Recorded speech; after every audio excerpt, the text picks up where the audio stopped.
ஓம் சாந்தி. நாம் போன பதிவில் ஆலயம் என்ற டாப்பிக்கில் பேசியிருக்கோம். கோவிலில் இருக்கக்கூடிய சக்தி பஞ்ச தத்துவங்களால் ஆன இந்த உடலுக்கு சம்பந்தப்பட்ட சக்தி. மனிதர்களால் உருவாக்கப்பட்ட கோவிலுக்குள்ள மனித உடலுக்கு சம்பந்தப்பட்ட பஞ்ச தத்துவங்களினுடைய சக்தி தான் இருக்குது. அந்த கோவிலுக்கு போயிட்டு வரதால் நம்ம உடம்பில் பஞ்ச தத்துவங்கள் சமநிலை பெறுது. அதன் ஆதாரத்தில் உடல் ஆரோக்கியமாகுது, பரிசுத்தமாகுது. ஆனால் ஆன்மாவுக்குள்ளே இருக்கக்கூடிய பாவப்பதிவுகள் அழியாது. பஞ்ச தத்துவத்தால் ஆன இந்த உடலை விட ஆன்மா உயர்ந்தது. அப்போ ஆன்மாவுக்குள்ள இருக்கிற பாவத்தை ஆன்மாவை விட கீழே இருக்கக்கூடிய சக்தியால் ஆத்மாவை பரிசுத்தமாக்க முடியாது. அப்போ பஞ்ச தத்துவங்கள் ஆத்மாவில் இருக்கிற பாவத்தை அழிக்க முடியாது. உடலை பரிசுத்தமாக வச்சுக்கலாம். அப்போ ஆத்மாவில் இருக்கக்கூடிய பாவத்தை அடிக்கணும்னா ஆத்மாவை விட உயர்ந்த ஒரு சக்தியால் தான் முடியும். அந்த சக்தியைத்தான் பரமாத்மா, இறைவன்னு சொல்கிறோம். இப்போது ஒரு எலி இருக்குது. அந்த எலி ஒரு பொந்துக்குள்ளே போய் மாட்டிக்குது. இப்போ அதனால் வெளியில் வர முடியாமல் தவிக்குது.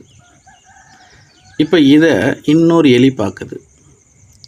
அந்த எலி எந்த சைஸோ இந்த வெளியில் இருக்கிற எலியும் அதே சைஸ். இந்த எலி அந்த எலியை காப்பாற்றுறதுக்காக உள்ளே போகுது. இப்போது இந்த எலி என்ன ஆகும்? இந்த எலியும் உள்ளே போய் மாட்டிக்கும். அப்போ ஒரு எலிக்கு உதவி செய்கிறதற்கு இன்னொரு எலி நினச்சாலும் முடியல. மனசு இருக்குது, ஆனால் முடியல, போய் மாட்டிக்குது. ரெண்டும் ஒரே சைஸ் இல்லையா? இப்போ இது ஒரு மனுஷன் பார்த்துட்ருக்கான். மனுஷன் எலியை விட உயர்ந்தவன். அங்கே இருக்கிற ஒரு குச்சியை எடுத்து அந்த ரெண்டு எலியையும் ப்ரெஸ் பண்ணுறார். ஒரு அழுத்தத்தை கொடுக்குறார் குச்சியில். அந்த அழுத்தத்துக்கு ரெண்டு எலியும் வெளியில் வந்துடுது. அந்த பொந்திலிருந்து விடுதலை கிடச்சிடுச்சு. அப்போ ஒரு எலிக்கு உதவி செய்கிறதுக்கு இன்னொரு எலியால் முடியலை, மனசு இருந்தாலும். அதே மாதிரி எலியை விட உயர்ந்த மனிதன் எலிக்கு உதவி செய்ய முடிஞ்சது. இங்கே ஒரு மனுஷனுக்கு பிரச்சனை வருது. அப்போது ஒரு மனுஷனுக்கு பிரச்சனை வரும்போது இன்னொரு மனிதனால் 100% உதவி செய்ய முடியாது. மனம் இருந்தாலும் ஓரளவுக்கு உதவி செய்யலாம். இப்போ ஒருத்தருக்கு விபத்து நடக்குதுன்னா உரிய நேரத்தில் ஒரு வண்டி, அவர்கிட்ட ஒரு கார் இருந்தால் காரில் எடுத்துகிட்டு போயிட்டு அட்மிட் பண்ணலாம். இல்லைன்னா பண உதவி செய்யலாம், ஹாஸ்பிட்டல் பில் கட்டலாம். இல்லை இவருடைய ரத்தமும் அவருடைய ரத்தமும் ஒரு சேர இருந்ததுன்னா இரத்த தானம் செய்யலாம். இதுபோல் ஓரளவுக்கு உதவி செய்யலாம். ஆனால் அவருடைய உயிரை காப்பாற்ற முடியுமான்னா கஷ்டம். அவருடைய வலி வேதனையை இவர் கொஞ்சம் ஷேர் பண்ணிக்க முடியுமான்னா கஷ்டம், நடக்காத காரியம். அப்போ 100% ஒரு மனிதனுக்கு இன்னொரு மனிதனால் உதவி செய்ய முடியாது.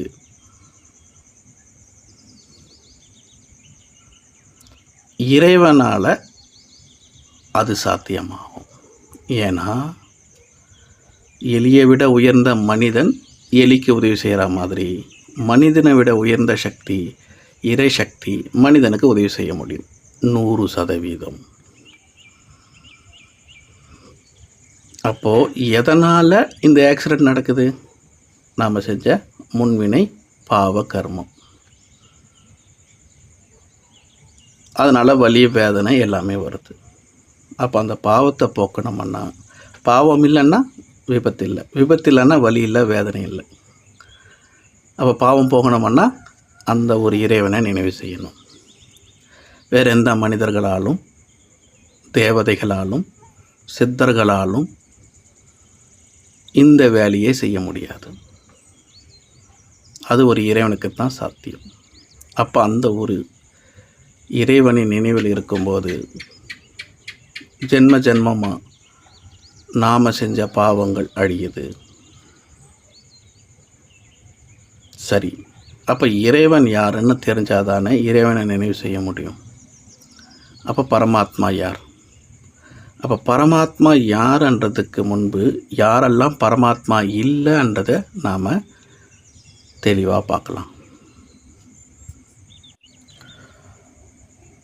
மனிதர்கள், தேவதைகள். இந்த மனிதர்களுக்கும் தேவதைகளுக்கும் இருக்கிற வித்தியாசத்தை பார்க்கலாம். இப்போ 2 பேருக்குமே உடல் இருக்கும். ஆனால் மனிதர்கள் அசுத்தமான உடம்புல இருப்பாங்க. காம விகாரத்தின் ஆதாரத்தில் மனித உடல் கிடைக்கும். தேவதைகள் பரிசுத்தமான உடம்பில் இருப்பாங்க.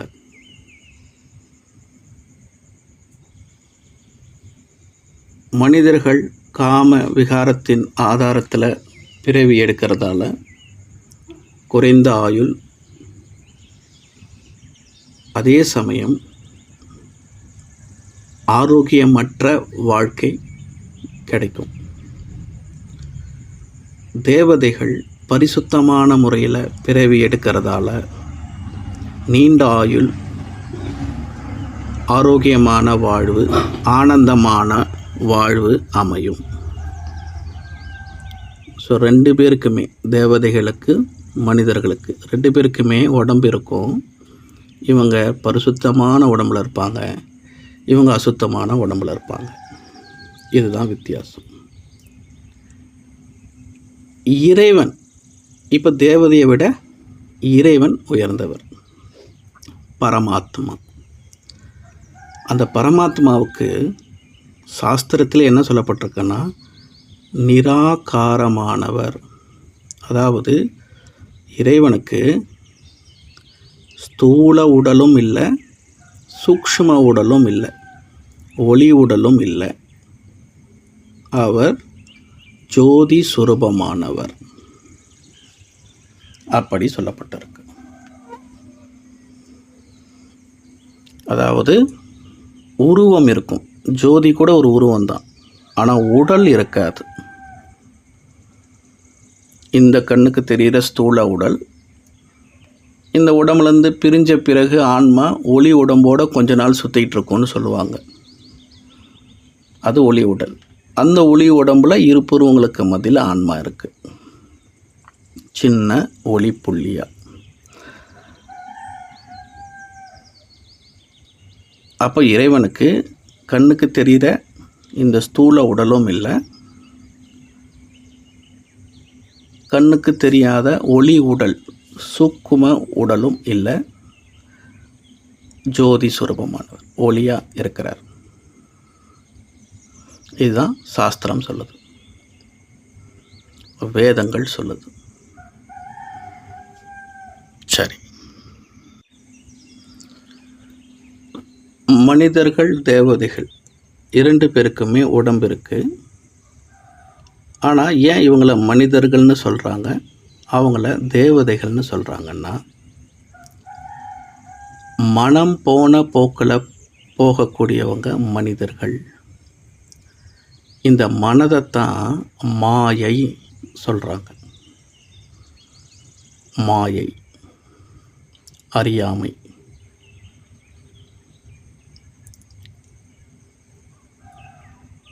மனம் போன போக்கில் போகிறதால மாயையின் வழிப்படி போகிறதால மனிதன் சொல்கிறாங்க.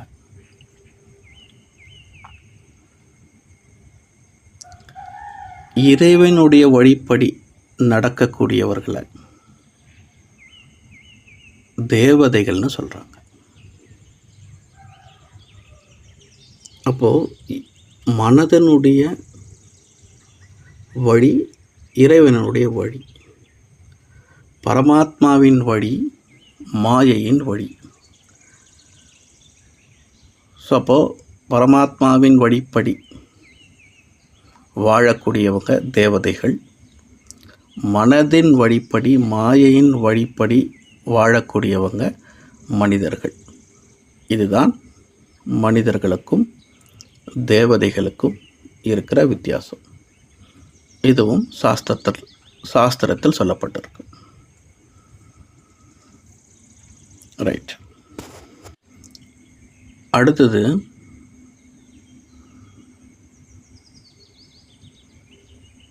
மனிதர்கள்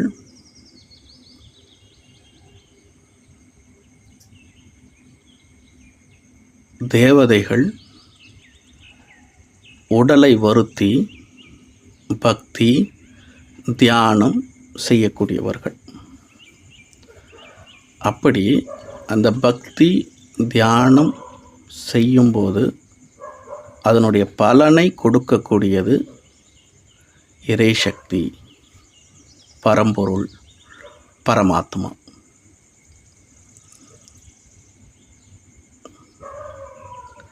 அப்போது சக்தியை கொடுக்கக்கூடியவர் இறைவன், அந்த சக்தியை பெறக்கூடியவர்கள் வாங்கக்கூடியவர்கள் மனிதர்கள், தேவதைகள். ஸோ நாம் புராணத்தில் கூட பார்த்துருக்கோம், மனிதர்கள் மட்டும் இல்லை தேவதைகள் கூட தியானம் செய்வாங்க. தேவதைகளுக்கு ஒரு பிரச்சனை வரும்போது தவம் செய்வாங்க. அப்போ தவத்திற்கு பலன் இறைவன் கொடுப்பார். இதெல்லாம் நம்ம பார்த்துருக்கோம். ஸோ அப்போ இறைவன் கொடுக்கக்கூடியவர், மனிதர்கள் தேவதைகள் வாங்கக்கூடியவர்கள். இப்போ உதாரணத்துக்கு இந்த பக்தி என்ற டாபிக், கோவில் என்ற டாபிக் நம்ம போன இதில் பார்த்தோம். அதில் சில முத்திரைகளை கையாளுவாங்க ஹடயோகத்தில். ஹடயோகத்தை பற்றி நம்ம பின்னாடி ஃபியூச்சரில் பார்ப்போம். இப்போ அதில் ஒரு சின்ன பகுதியை மட்டும் பார்ப்போம். முத்திரைகள்னு சொல்லுவாங்க. ஸோ நமஸ்கார முத்திரைன்னு பார்த்துருப்பீங்க. ஸோ 2 கைகளையும் அப்படி அந்த வணக்கம் சொல்கிற மாதிரி வைப்பாங்க. அந்த நெஞ்சு குழிக்கு நேராக வைப்பாங்க. ஸோ இறைவனை வழிபடும் போது, இறைவனை தரிசிக்கும் போது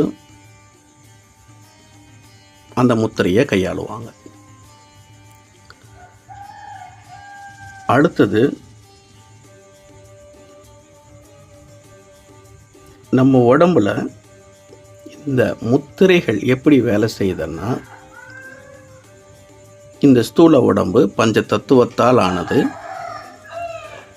இதில் நரம்புகள்னு இருக்குது, நாடிகள்னு இருக்குது. இந்த நரம்புகள்ன்றது நமக்கு கண்ணுக்கு தெரிகிறது. அதில் ரத்தம் பாயும். இது எல்லாருக்கும் தெரிஞ்சது. ஆனால் இந்த ஸ்தூல உடம்பை ஒட்டி ஈத்தர்னு சொல்லக்கூடிய ஒரு எனர்ஜி பாஞ்சிக்கிட்டே இருக்குது.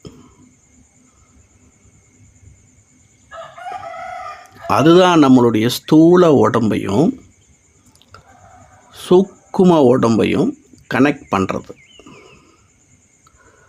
அதில் தான் நாடிகள் இருக்குது. கிட்டத்தட்ட 72,000 நாடிகள் இருக்கிறதா சொல்கிறாங்க. ஸோ நாடியை பிடிச்சி அந்த காலத்துலலாம் வைத்தியம் பார்ப்பாங்க. ஸோ அந்த நாடி இந்த ஃபிசிக்கல் பாடிக்கு சம்மந்தப்பட்டதில்லை. இந்த ஸ்தூல உடம்போடு ஒட்டி இருக்கக்கூடிய ஒரு எனர்ஜி பாடி, சக்தி உடல். ஒளி உடல் கிடையாது. அது இந்த ஸ்தூல உடம்போடு ஒட்டி இருக்கிற ஒரு எனர்ஜி. அதில் தான் நாடிகள் இருக்கும். அந்த நாடிகள் பரிசுத்தமாக இருக்கும்போது தான் பிராணன்னு சொல்லக்கூடிய ஒரு பரிசுத்தமான சக்தி நம்ம உடம்புக்குள்ளே ஊடுருவும். அந்த பிராண சக்தி தான் நாம் உயிர் வாழ்வதற்கான முக்கிய சக்தி. அது இந்த பஞ்ச தத்துவத்துக்கு சம்பந்தப்பட்ட சக்தி, பிராண சக்தி. பிராணன் வேறு, உயிர் வேறு. உயிர்ன்றது ஆன்மா, நாம. பிராணன்ன்றது இந்த பஞ்ச தத்துவத்துக்கு சம்பந்தப்பட்ட சக்தி. அந்த பிராண சக்தி இந்த நாடிகள் வழியாக உடலுக்குள்ளே பரப்பணும். அதுக்கு பல வழிகள் சித்தர்கள் கையாண்டாங்க. அதில் ஒன்று தான் கோவிலுக்கு போயிட்டு வர்றது. இப்போ இன்னொன்று தான் முத்திரைகள் போடுறது. அப்போ நம்ம இந்த 5 விரல்கள் 5 தத்துவத்துக்கு சம்பந்தப்பட்டது. கட்டை விரல் நெருப்புக்கு சம்பந்தப்பட்டது. ஆள்காட்டி விரல் காற்றுக்கு சம்பந்தப்பட்டது. நடுவிரல் பெருவிரல் ஆகாயத்துக்கு சம்பந்தப்பட்டது. மோதிர விரல் மண் தத்துவத்துக்கு சம்பந்தப்பட்டது. சுண்டு விரல் நீர் தத்துவத்துக்கு சம்பந்தப்பட்டது. இந்த கட்ட விரலோட இந்த நெருப்பு தத்துவத்துக்கு மீதி 4 தத்துவங்கள், இந்த 4 விரலை இந்த கட்ட விரலோட ஒரு குறிப்பிட்ட ரிதத்தோட கனெக்ட் பண்ணும்போது அந்த பிராணசக்தி பாய தொடங்கும்.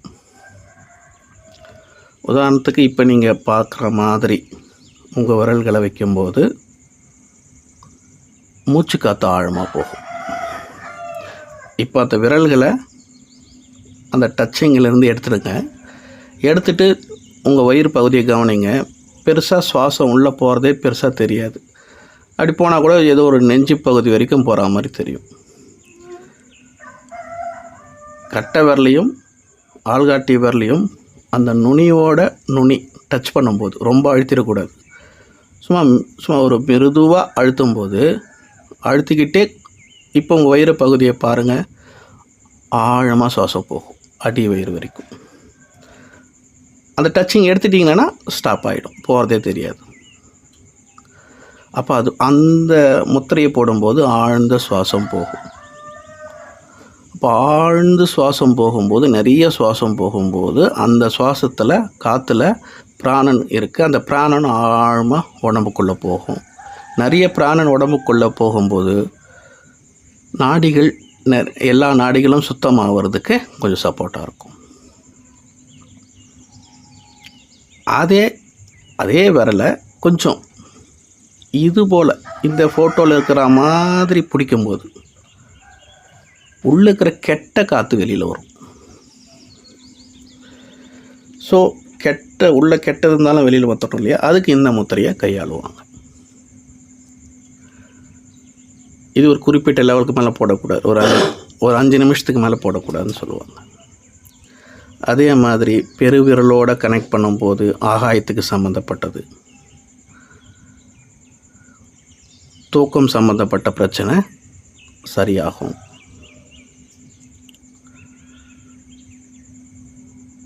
அடுத்தது மோதிர விரல் மண் தத்துவத்துக்கு சம்மந்தப்பட்டது. சாப்பாடு, அஜீரண கோளாறு இதெல்லாம் சரியாகும். அடுத்தது நீர் தத்துவம் சுண்டு விரல், இதோட கனெக்ட் பண்ணும்போது நீர்த்தன்மையும் அதிகமாகணும் கம்மியாகணும். சில இடத்துல அது அதிகமாகணும், வெயில் காலத்தில் அது அதிகமாகணும் உடம்புல, அப்போ அது தேவைப்படும். குளிர்காலத்தில் அது கம்மியாகணும், ஸோ அப்போ அதை கம்மிப்படுத்தணும். ஸோ இந்த 5 தத்துவங்கள் இந்த விரல்கள் வழியாக யூஸ் பண்ணிக்கலாம்.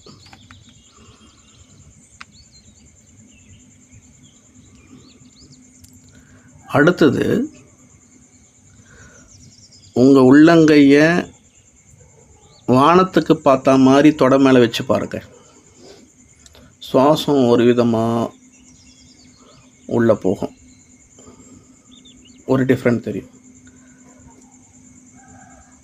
அதே உள்ளங்கையை கீழ் நோக்கி பார்த்தா மாதிரி வச்சு பாருங்கள், ஒரு விதமாக சுவாசம் உடம்புக்குள்ளே நடக்கும். உங்கள் கைகளை 2 கைகளையும் கோத்துக்கிட்டு உட்காந்து பாருங்கள், ஒரு விதமாக சுவாசம் உள்ளே நடக்கும். கைகளை பக்கவாட்டில் தனித்தனியாக வச்சுட்டு சுவாசத்தை கவனித்து பாருங்கள், ஒரு விதமாக நடக்கும்.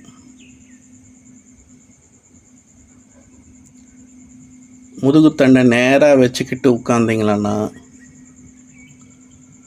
ஒரு விதமாக சுவாசம் இயங்கும், கொஞ்சம் ஃப்ரீயாக போகும் வரும். முதுகுத்தண்டு கொஞ்சம் குனிஞ்சா மாதிரி இருந்ததுன்னா சுவாசம் ஆழமாக போகாது. ஆழமாக போகலைன்னா பிராணசக்தி தடைப்படும். அடுத்தது உங்கள் கால் தூக்கத்துலேருந்து எழுந்த உடனே கூட முதல்ல இந்த காலைத்தான் பூமியில் வைக்கணும், தூங்க போகிறதுக்கு முன்னாடி இந்த காலை வைக்கணும்னு அதுக்கு ஒரு கணக்கு இருக்குது. ஸோ இதெல்லாமே அந்த நாடிகளை ஆக்டிவேட் பண்ணுறதுக்கான ஒரு ப்ராசஸ். அப்போது கோவிலுக்கும் போக முடியாதவங்களுக்காக இந்த முத்திரைகள் சொல்லப்பட்டது, கண்டுபிடிக்கிறாங்க. அப்போ குறைந்தபட்சம், ஆனால் இது ஒரு ஃபஸ்ட் எய்ட் மாதிரி வேலை செய்யுமே தவிர ரொம்ப டீப்பான ப்ராப்ளத்துக்கு வேலை செய்யுமான்னா கேள்விக்குறி.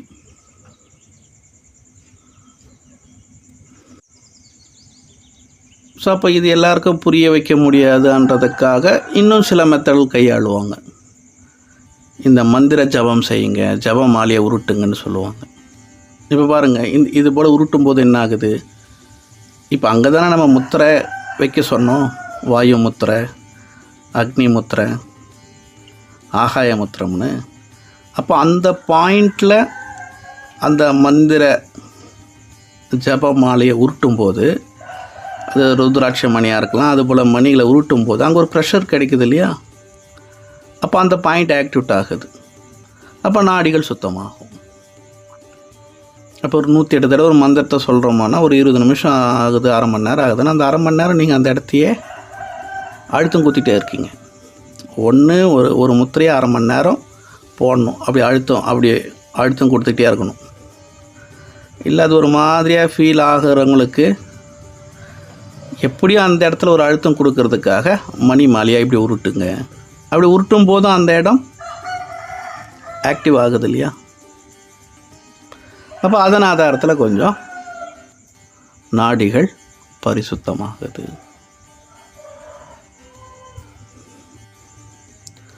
ஸோ அப்போது இது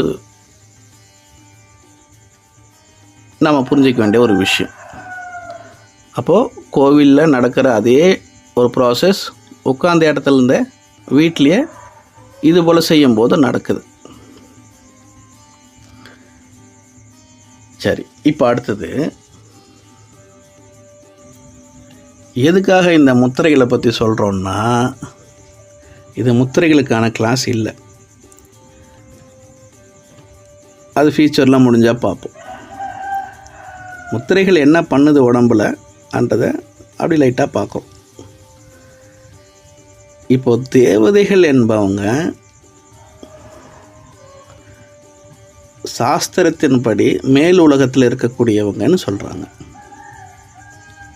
அதாவது இந்த பஞ்ச தத்துவங்களுக்கு அப்பாற்பட்ட ஒரு உலகம், அங்கே சொர்க்கம் இருக்குது, அங்கே தேவதைகள் இருக்கிறதா சொல்கிறாங்க. அப்போ பஞ்ச தத்துவத்தாலான உடம்பு அங்கே இருக்காது. அப்போ ஒளியாலான உடம்புல தேவதைகள் இருக்கிறதா சொல்கிறாங்க, பரிசுத்தமானவங்கன்னு சொல்கிறாங்க.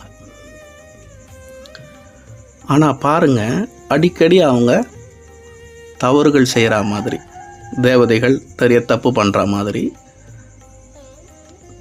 அதுக்கு அவங்களுக்கு சாபம் கிடைக்கிற மாதிரி,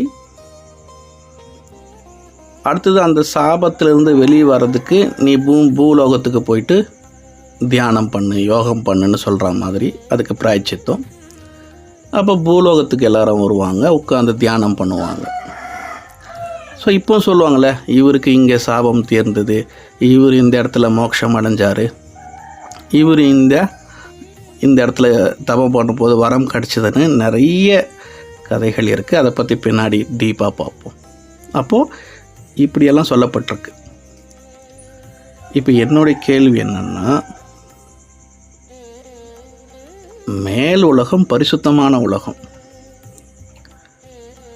அங்கே தப்பு நடக்குதுன்னு சொல்கிறாங்க. எப்படி தப்பு நடக்கும்? அங்கே எப்படி தப்பானவங்க இருப்பாங்க? அதான் பரிசுத்தம். அசுத்தமே இல்லாத இடத்துல எப்படி தப்பு நடக்கும்? சரி, தப்பு நடக்குது, எப்படியோ நடந்துடுச்சு. அதுக்கு பூமிக்கு போயிட்டு பிராயச்சித்தம் பண்ணுங்கன்றாங்க. பூமிக்கு வந்து தியானம் பண்ண பிறகு அந்த தப்புலேருந்து வெளியில் வராங்க, பாவம் போகுது. பண்ண தப்புக்கு பிராயச்சித்தம்னா தப்பு பண்ணிட்டாங்க, பாவம் பண்ணிட்டாங்க, பாவம் போயிடுது. பூமிக்கு வந்து தியானம் பண்ணுறதால பாவம் போயிடுது. மறுபடியும் அவங்க மேல்நிலைக்கு போகிறதா காமிக்கிறாங்க. அப்போ மேலே சொர்க்கத்தில் இருக்கிறவங்க எப்படி தப்பு பண்ணுறாங்கன்னு தெரில. சரி, அங்கே இருக்கிறவங்க தப்பு பண்ணிடுறாங்க. ஆனால் அந்த தப்புலேருந்து வெளியில் வர்றது பூலோகத்துக்கு வர்றதால தான் நடக்குது. அப்போது சொர்க்கத்தை விட, அந்த மேல் உலகத்தை விட இந்த பூமி பவர்ஃபுல்லா? அந்த சொர்க்கத்தை விட பரிசுத்தமானதா இந்த பூமி? ஏன்னா இங்கே தானே பிராயச்சித்தம் கிடைக்குது, அங்கே தான் தப்பு பண்ணுறாங்க, இங்கே தான் பரிசுத்தமாகறாங்க. அப்போ இதுதான் சொர்க்கத்தை விட உயர்ந்ததா? அந்த ஒரு கேள்வி வருது. அப்போ சொர்க்கத்தை விட உயர்ந்த இந்த பூமியை விட்டுட்டு ஏன் மறுபடியும் சொர்க்கத்துக்கு போகணும்னு நினைக்கிறோம்? அதை விட உயர்ந்த இடம் தானே இது. ஸோ இதையும் நம்ம கொஞ்சம் யோசிக்கணும். அடுத்தது, தேவதைகள் ஒளி உடம்புலோடு இருக்காங்கன்னா பாருங்கள், இந்த ஃபோட்டோஸ், இந்த வீடியோஸ் எல்லாம் பாருங்கள். தேவதைகளுக்கு உடம்பு இருக்குது. தேவதைகள் முத்திரை போடுறாங்க. தேவதைகள் மந்திர ஜபம் செய்கிறாங்க. மணி மாலையை உருட்டுறாங்க. அப்போ இதுக்கு முன்னாடி சொன்ன ப்ராசஸ் என்ன? முத்திரைகளை பற்றி. அது நாடி நரம்புகளை பரிசுத்தமாக்கும். பரிசுத்தமாக்குறது எதுக்கு? அப்போ தான் அந்த பிராண சக்தி உடம்புக்குள்ளே போகும். அதுதான் பஞ்ச தத்துவங்களுக்கு சம்மந்தப்பட்டது. அதுக்கு தான் முத்திரை போடணும், அதுக்குத்தான் அந்த மணி உருட்டுறது எல்லாமே. அந்த பஞ்ச தத்துவத்தை உடம்புல சமநிலைப்படுத்தணும். இதுக்காகத்தான் முத்திரைகள் இதெல்லாமே பார்த்தோம். அப்போ இவங்க தான் ஒளி உடம்புல இருக்கக்கூடியவங்க இல்லையா? பஞ்ச தத்துவத்தாலான இந்த உடம்புல இருந்தால் தானே அவங்களுக்கு இதெல்லாம் தேவைப்படும். அந்த உடம்புல தானே நாடி நரம்புகள்லாம் இருக்கும். அந்த ஸ்தூல உடம்புக்குள்ளே தானே பிராணன் பிரவேசிக்கும். அந்த பிராணன் பிரவேசிக்கிறதுக்கு தடையாக இருக்கிறதுக்கு தானே இந்த முத்திரைகள் எல்லாம், இந்த பயிற்சிகளெல்லாம் செய்கிறோம். அப்போது இதெல்லாம் பார்க்கும்போது அப்போ அவங்க ஒளியாலான உடம்புல இல்லைன்னு அர்த்தம். அப்போ அவங்களும் இந்த பஞ்ச தத்துவத்தால் ஆன உடம்புல தான் இருந்திருக்காங்க, இருந்து தபம் பண்ணியிருக்காங்கன்னு அர்த்தம்.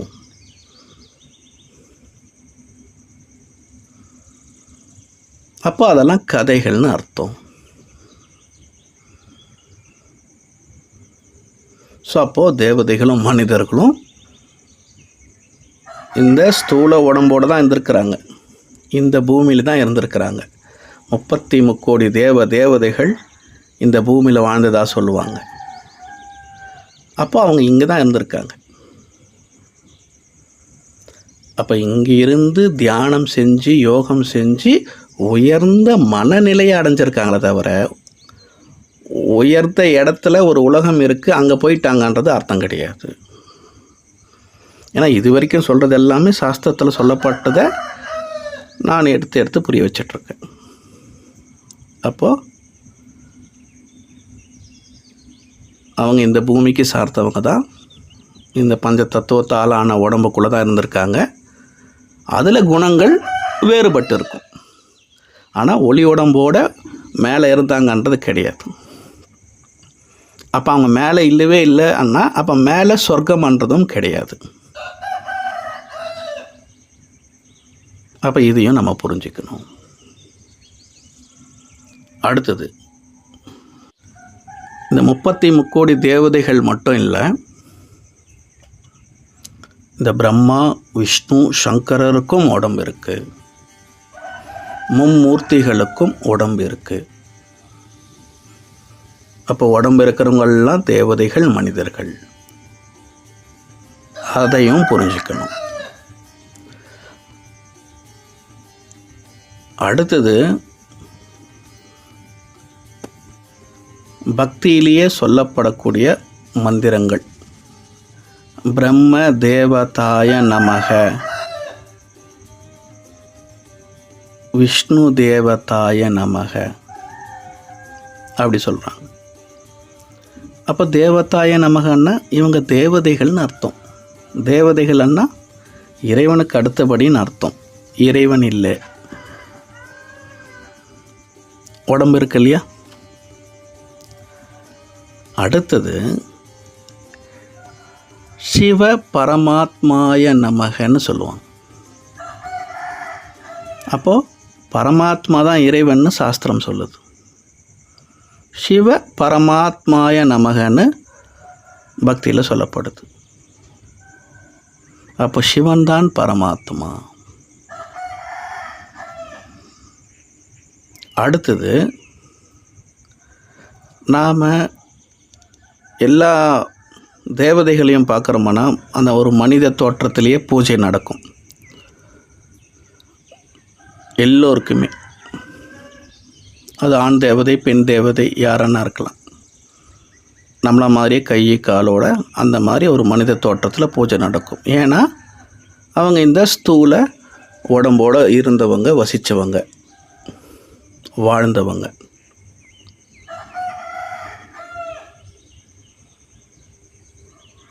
ஆனால் சிவனுக்கு மட்டும் லிங்க ரூபத்தில் பூஜை. ஏன்னா அவருக்கு உடம்பு இல்லை, நிராகாரமானவர், சதா சிவம். எப்பவுமே சதா சிவம், கல்யாணக்காரி. சிவம்னா கல்யாணக்காரின்னு அர்த்தம், நன்மை செய்யக்கூடியவர்.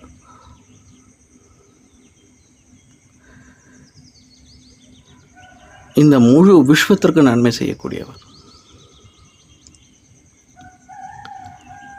அப்போது